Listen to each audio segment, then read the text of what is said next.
So last evening I prepared the dough, actually using double odd pizza flour from King Arthur, and the recipe is kind of the standard pizza recipe. It's the one I learned when I took a class in Italy. Ended up in the at the end with about 500 grams of flour. So I've divided these each into approximately 250 grams. They've spent overnight in the refrigerator. I took them out a couple hours ago, and I think they should be ready to shape. And one of the secrets that I learned in Italy was how do you keep it flexible and shapeable.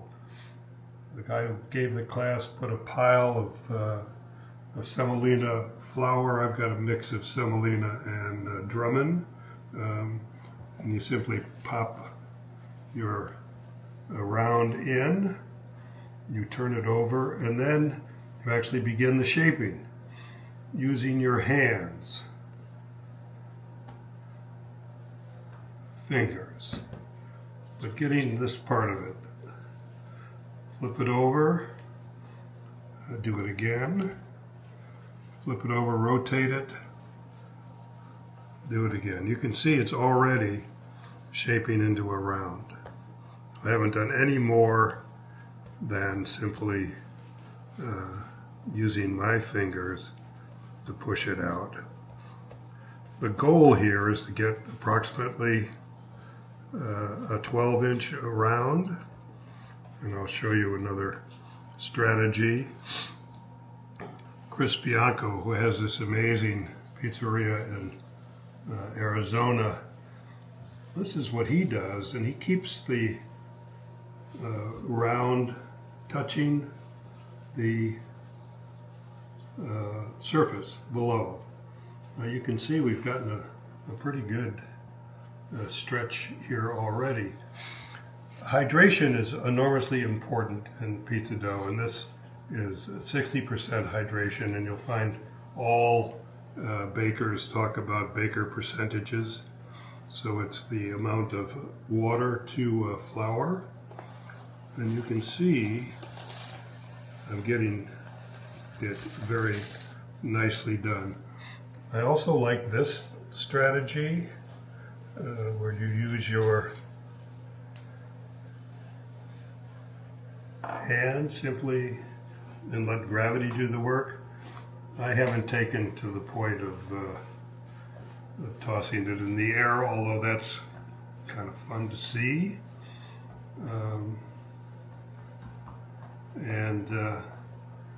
This looks to me about 10 inches. I'm going to just use this ruler here. So it's 11. So, you know, very close to our 12 inches. Now I like this. I like the way it looks. I like the way it's shaped. And you can see that it was really very simple and easy to do. That's simply because the dough was prepared correctly and that we spent the amount of time needed in the refrigerator. 12 plus hours. It could go for 24. You could probably leave it in for 48 and it would still be excellent. So if I was doing the uni, I would be using this wooden peel. I'd put some semolina on here, and I'd simply lift the pizza on here, make sure that it was loose, and then I would dress it up. But we're cooking inside today because it's minus 12 outside.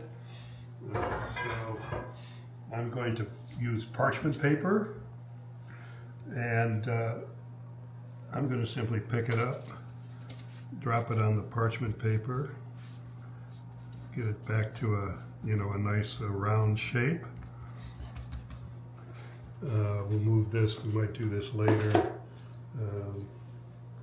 And then I'm going to dress it up. Now toppings are individual choices, obviously. we're going to make something very simple here. You know, a sauce.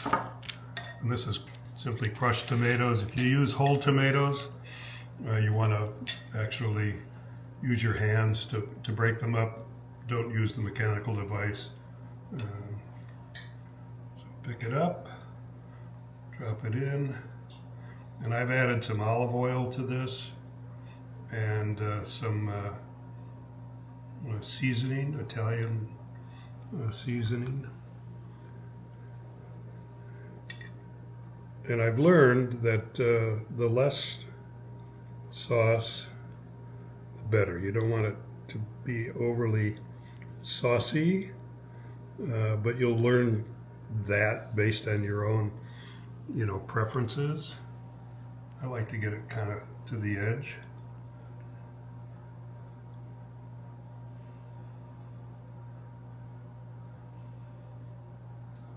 All right, and then mozzarella.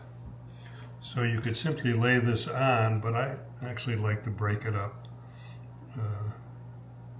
and add it. Now, if I was going to do other cheeses as well, I would add them after the mozzarella, but we're going to just stick with the mozzarella. Ricotta makes an excellent cheese sauce. Ricotta, mozzarella, and Parmesan is a terrific thing. But toppings are individual preference. And if we were in the spring or summer and I'd been growing some basil, I'd throw some basil on the top. But as I said, it's a cold day in February. Outside it was -3 at my house this morning.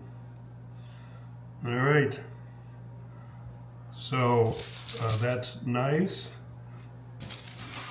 I'm gonna put it on my peel, and I'm going to walk it over to the oven. I'm just going to slide this gently in. I'm going to close it up.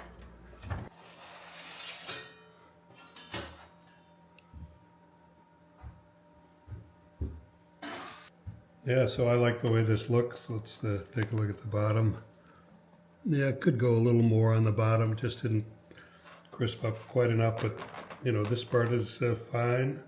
Hey, if you don't have one of these, this was a gift from my daughter. It really is quite a simple way to cut up your pizza.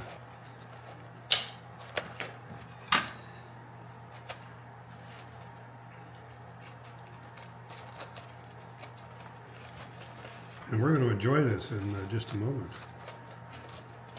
Myself and my very qualified camera person.